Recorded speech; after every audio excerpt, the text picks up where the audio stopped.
አንድ በለጋ እድሜው አላህ ሀብት ንብረትን የሰጠው ፈጣሪውን የሚፈራ ወጣት ነበር። ይህ ወጣት ሁሉ ጊዜ ማታ ማታ ኢሻ ሶላትን ከሰገደ በኋላ የመተኛት ልምድ አለው። ኢሻ ሶላትን ይሰግዳል፣ ከዛ በኋላ ይተኛል። ፈጅር ሶላት ሊደርስ አንድ ሰዓት ሲቀረው ይነሳና ሶላት ሌሊት ወይንም የሌሊት ስግደትን ይሰግዳል። ከዛም አላህን ይለምናል። ይህ ሁሉ ጊዜ የሚያደርገው የዕለት ተዕለት ተግባሩ ነው። አንድ ቀን እንደለመደው ኢሻ ሶላትን ሰገደና መኝታ ክላሱ ገብቶ ይተኛል። የዛለት ግን እንቅልፉ ሊመጣው አልቻለም። ለመተኛት ሞከረ፣ አልቻለም። ወደ ቀኝ ወደ ግራ ተገላበጠ።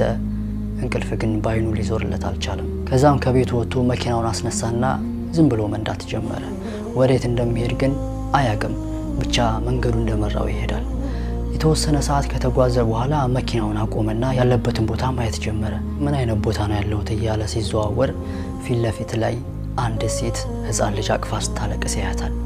ያቺ ሴት ህፃኑን ልጅ አቅፋ እንደዚህ ትላለች፣ ያ አላህ መልእክተኛ መጠየቅ ከፈለጋችሁ አላህን ጠይቁ፣ እገዛን ከፈለጋችሁ በአላህ ታገዙ ብሏል። እኔም ሰበቡን ላድርስ ብዬ ከባሌ ወንድም ቤት በመጣ በሩን ዘጋብኝ፣ ያንተ በር ግን አይዘጋም፣ ሁሌም ክፍት ነው እያለች ታለቅሳለች።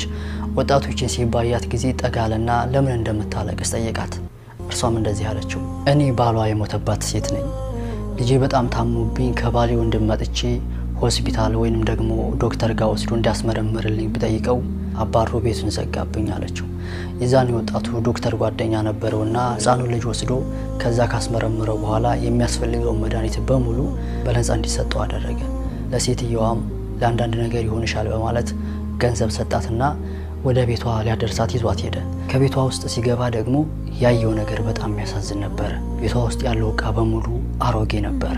አልጋው የተሰባበረ፣ ፍራሹ የተቦጫጨቀ፣ መጋረጃው የተቀዳደደ ነበር። ይህም ባየ ጊዜ ቶሎ ደውሎ አዳዲስ ዕቃዎች እንዲመጡላትና አልጋውም እንዲቀየርላት መታደስ የነበረበት በሙሉ እንዲታደስላት አደረገ። ይዛኔ ሴትየዋ በደስታ እንባ ፊቷ እየታጠበ አላህ ከመከራ ያውጣ፣ ከመጥፎ ነገር ሁሉ ይጠብቅ፣ እኔኮ ትልቁ ምኞቴ የነበረው ህፃኑን ልጄን ማሳከም ነበር አለችው።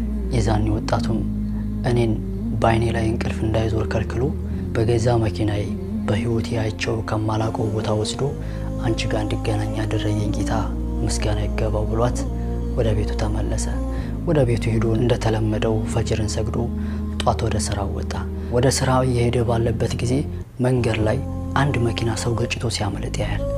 የዛኔ ወጣቱ ከመኪናው ወርዶ የተገጨውን ሰው አንስቶ ወደ ሆስፒታል ይዞት ይሄዳል። ሆስፒታል ሲወስደው ዶክተሮቹ ሰውየው እንደሞተ ይነግሩታል። የዛኔ ፖሊሶች መተው አንተ ነህ ሰውየውን የገጨው፣ ስለዚህ በነፍስ ግድያ ወንጀል ተጠርጣሪ ነህ በማለት እስር ቤት ወስደው ያስገቡታል። ወጣቱ ባጋጠመው ነገር በጣም ደነገጠ። አይነት መከራ ውስጥ ነው የገባው በማለት በጣም አዘነ። ከዛም የረሱሉን ሰለላሁ ዐለይሂ ወሰለም ሐዲስ አስታወሰና ነብዩላህ ዩኑስ ዐለይሂ ሰላም ከአሳ ነባሪ ሆድ ውስጥ ሳለ ሲለው የነበረውን ዱዓ እየደጋገመ ማለት ጀመረ። ላ ኢላሃ ኢላ አንተ ሱብሃነከ ኢኒ ኩንቱ ሚነ ዛሊሚን እያለ ደጋግሞ ማለት ጀመረ።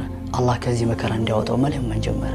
ከዛም ትንሽ ቆይታ በኋላ የእስር ቤቱ አዛዥ መጥቶ ወጣቱ እንዲወጣ አደረገውና እንደዚህ አለው፣ አሁን ከሆስፒታል ተደውሎ ይዘው የመጣው ሰው ሞቶ ሳይሆን ራሱን ስቶ እንደነበረ ተነገረን። ስለዚህ ላደረስንበት ነገር በጣም ይቅርታ አድርግልን። ይህን ሰው ያንተ ሆስፒታል ድረስ ይዘው ባትመጣ ኖሮ ሊሞት ይችል ነበር አለው። የዛኔ ወጣቱ በጣም ደስ ብሎት ስጁድ አድርጎ ፈጣሪውን አመሰገነ። ከዚያም ያቺ ባሏ የሞተባት ሴት ትዝ አለችው።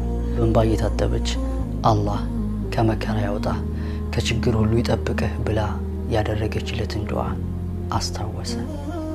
አላህ የበጎ ሰሪዎችን ክፍያ የትም እንደማይበትንባቸው የትም እንደማይጥልባቸው አወቀ። እናም ወዳጆቼ ለሰዎች መልካም እናድርግ፣ መልካሞች እንሁን። ለመልካምነታችን ክፍያ የሚከፍለን አንድ አላህ ብቻ ነውና ሁልጊዜም መልካምነት አብሮን ይሁን እላለሁ። ሰላም አለይኩም።